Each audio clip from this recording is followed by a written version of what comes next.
Once upon a midnight dreary, while I pondered weak and weary over many a quaint and curious volume of forgotten lore, while I nodded nearly napping, suddenly there came a tapping as of someone gently rapping at my chamber door. "'Tis some visitor," I muttered, tapping at my chamber door. "Only this, and nothing more." Distinctly I remember it was in the bleak December, and each separate dying ember wrought its ghost upon the floor. Eagerly I wished the morrow. Vainly I had sought to borrow from my books surcease of sorrow. Sorrow for the lost Lenore, for the rare and radiant maiden whom the angels name Lenore, nameless here forevermore. And the silken, sad, uncertain rustling of each purple curtain filled me with fantastic terrors never felt before, so that now, to still the beating of my heart, I stood repeating, "'Tis some visitor entreating entrance at my chamber door, some late visitor entreating entrance at my chamber door. This it is, and nothing more." Presently my soul grew stronger, hesitating then no longer. "Sir," said I, or "Madam, truly your forgiveness I implore, but the fact is I was napping, and so gently you came rapping, and so faintly you came tapping at my chamber door, that I scarce was sure I heard you." Here I opened wide the door. Darkness there, and nothing more. Deep into that darkness peering, long I stood there, wondering, fearing, doubting, dreaming dreams no mortal ever dared to dream before. But the silence was unbroken, and the stillness gave no token, and the only word there spoken was the whispered word, "Lenore?" This I whispered, and an echo murmured back the word, "Lenore?" Merely this, and nothing more. Back into the chamber turning, all my soul within me burning.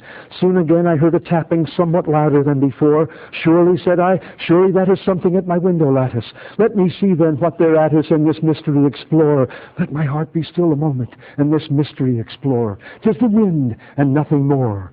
Open here I flung the shutter, when with many a flirt and flutter in there stepped the stately raven of the saintly days of yore. Not the least obeisance made he, not a minute stopped or stayed he, but with mien of lord or lady perched above my chamber door, perched upon a bust of Pallas just above my chamber door, perched and sat, and nothing more. Then this ebony bird, beguiling my sad fancy into smiling by the grave and stern decorum of the countenance it wore, "Though thy crest be shorn and shaven, thou," I said, "art sure no craven, ghastly, grim, and ancient raven, wandering from the nightly shore. Tell me what thy lordly name is on the night's Plutonian shore." Quoth the raven, "Nevermore." Much I marveled this ungainly fowl to hear discourse so plainly, though its answer little meaning, little relevancy bore, for we cannot help agreeing that no living human being ever yet was blessed with seeing bird above his chamber door, bird or beast upon the sculptured bust above his chamber door with such name as Nevermore. But the raven, sitting lonely on the placid bust, spoke only that one word, as if his soul in that one word he did outpour. Nothing farther than he uttered, not a feather than he fluttered, till I scarcely more than muttered, "Other friends have flown before, on the morrow he will leave me, as my hopes have flown before." Then the bird said, "Nevermore." Startled at the stillness broken by a reply so aptly spoken, "Doubtless," said I, "what it utters is its only stock and store, caught from some unhappy master whom unmerciful disaster followed fast and followed faster, till his songs one burden bore, till the dirges of his hope that melancholy burden bore of never, nevermore." But the raven still beguiling all my fancy into smiling, straight I wheeled a cushioned seat in front of bird and bust and door. Then upon the velvet sinking I betook myself to linking fancy unto fancy, thinking what this ominous bird of yore, what this grim, ungainly, ghastly, gaunt, and ominous bird of yore meant in croaking nevermore. This I sat engaged in guessing, but no syllable expressing to the fowl whose fiery eyes now burned into my bosom's core. This and more I sat divining, with my head at ease reclining on the cushion's velvet lining that the lamplight gloated o'er, but whose velvet violet lining with the lamplight gloating o'er she shall press nevermore. Then methought the air grew denser, perfumed from an unseen censer swung by seraphim, whose footfalls tinkled on the tufted floor. Wretch, I cried, thy God hath lent thee, by these angels he hath sent thee respite and nepenthe from thy memories of Lenore. Quaff, oh quaff this kind nepenthe, and forget this lost Lenore. Quoth the raven, nevermore.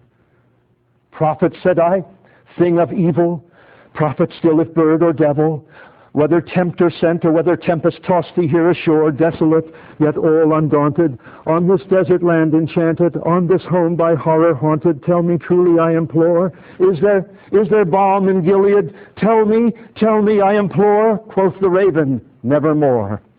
Prophet, said I, thing of evil, prophet still if bird or devil, by that heaven that bends above us, by that God we both adore, tell this soul with sorrow laden, if within the distant Aden it shall clasp a sainted maiden, whom the angels name Lenore, clasp a rare and radiant maiden, whom the angels name Lenore. Quoth the raven, nevermore. Be that word our sign of parting, bird or fiend, I shrieked, upstarting. Get thee back into the tempest and the night's Plutonian shore. Leave no black plume as a token of that lie thy soul hath spoken.